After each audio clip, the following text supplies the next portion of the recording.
Thanks to all. You are watching Wisdom with Anthony Sir. जैसे कि हमारी series चल रही है एक्टिव एंड पैसिव वॉइस की, तो आज बात करते हैं एक्टिव एंड पैसिव वॉइस के जो प्रेजेंट टेंस की। एक्टिव एंड पैसिव वॉइस में प्रेजेंट टेंस को कैसे डील करते हैं। In the previous video we have learned how to deal with the simple present और present indefinite while dealing with active and passive voice. So without wasting time, let us get started with other two tenses. बाकी दूसरे tense को भी discuss कर लेते हैं present tense में कि मैं एक्टिव और पैसिव में उसको कैसे यूज करूंगा। चलिए देखते हैं। सिंपल प्रेजेंट टेंस मेरा हो चुका है इसमें। अब मैं बात करूंगा प्रेजेंट कंटीन्यूअस टेंस जो है मेरा एक्टिव एंड पैसिव वॉइस में। इसका देख लेते हैं रूल। जो इसका रूल होगा वो होगा, एक्टिव में होगा इसका rule subject plus is am are plus V1 plus ing plus object. In the previous video I have already told you, मैंने आपको अपनी प्रीवियस वीडियो में बताया था कि पैसिव वॉइस में वो सेंटेंसेस चेंज होंगे जिसकी वर्ब ट्रांजिटिव हो। वर्ब ट्रांजिटिव होने का क्या मतलब है कि मेरी वर्ब से कुछ पास ऑन हुआ है मेरे ऑब्जेक्ट की तरफ। आई मीन टू से कि कुछ रिसीव कर रहा है मेरा ऑब्जेक्ट मेरी वर्ब से। मान लीजिए मैंने बोला मैं क्रिकेट खेल रहा हूं, आई एम प्लेइंग क्रिकेट। अगर मैं बोलूं कि आई एम प्लेइंग, ये भी सेंटेंस सही है, गलत नहीं है। बट अगर मैं बोलूं आई एम प्लेइंग क्रिकेट तो कुछ प्ले से पास होकर गया, कहां, क्या, यानी कि ऑब्जेक्ट मेरा वो पार्ट ऑफ द सेंटेंस है जो मुझे बताता है मेरी वर्ब को रिसीव करने के बाद मेरे दो आंसर करता है क्या और किसको। जो क्या आंसर करे उसको बोला जाता है डायरेक्ट ऑब्जेक्ट, और जो किसको का आंसर करे उसको बोला जाता है इनडायरेक्ट ऑब्जेक्ट।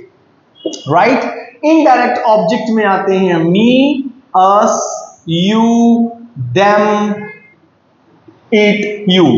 ओके, चलिए you can have the screenshot of this. अब पैसिव वॉइस में इसको कैसे चेंज करेंगे।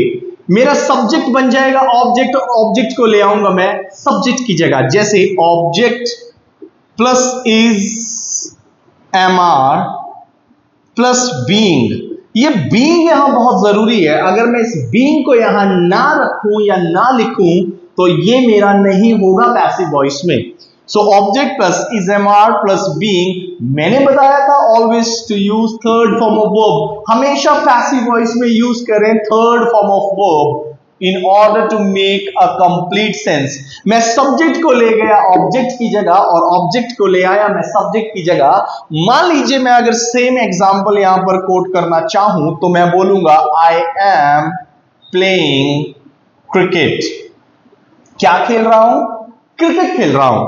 सो पैसिव में इसको कैसे चेंज करना है, ये है ऑब्जेक्ट और ये है मेरा सब्जेक्ट। ऑब्जेक्ट को मैं बना दूंगा सब्जेक्ट और सब्जेक्ट को ले जाऊंगा ऑब्जेक्ट की जगह। तो कैसे चेंज होगा, क्रिकेट। अब क्रिकेट है मेरा सिंगुलर तो मैं जाऊंगा इज के साथ। अगर होता ये प्लूरल तो मैं यूज करता are. So cricket is being played by me. Cricket is being played by me. Right, I को मी में, यू को यू, वी बनेगा अस, दे बनेगा देम, इट रहेगा इट, ही बनेगा हिम और शी बनेगा हर। राइट, एक और सेंटेंस देख लेते हैं। They are collecting stamps. वो स्टैम्प्स कलेक्ट कर रहे हैं, पैसिव बनेगा। अब स्टैम्प्स मेरा प्लूरल है, स्टैम्प्स आर बीइंग, क्योंकि ये प्लूरल है तो इसके साथ वो भी जाएगा प्लूरल, और बीइंग लगाना बहुत जरूरी है क्योंकि ये है मेरा कंटीन्यूअस जो मेरे टेंस को रखेगा कंटीन्यूअस फॉर्म में। और यहां पर मैं थर्ड फॉर्म ऑफ वर्ब जो कलेक्ट की है वो है कलेक्टेड यूज कर लूंगा, और बाय दे चेंज होगा मेरा देम में। Right? So this is the criteria how to deal with present continuous in declarative sentences. You can pause the video and have the screenshot of this.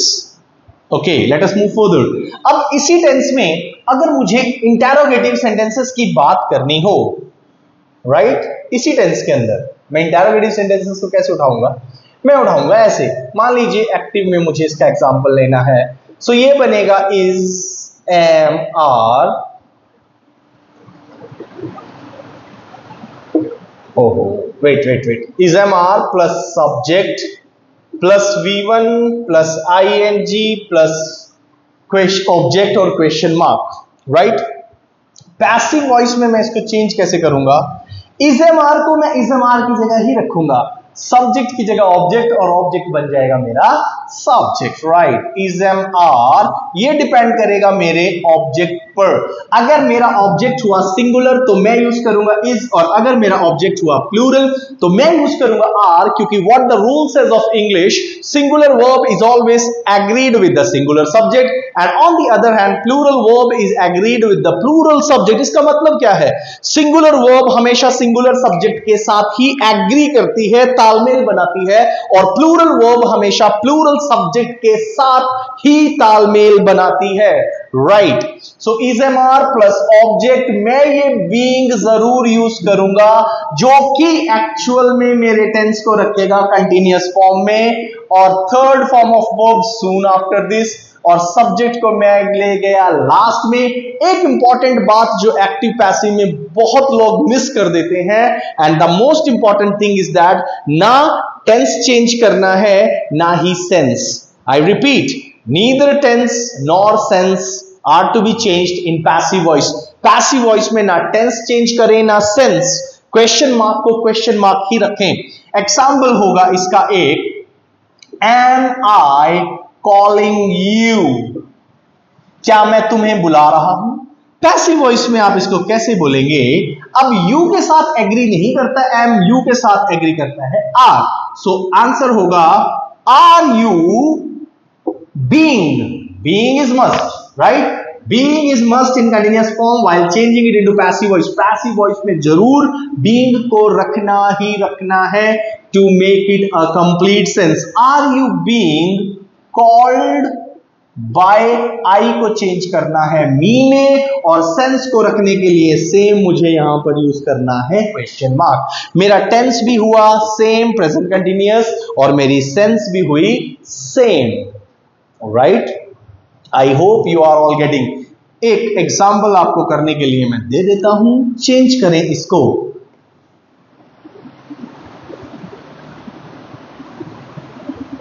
Is she blaming me? Question mark.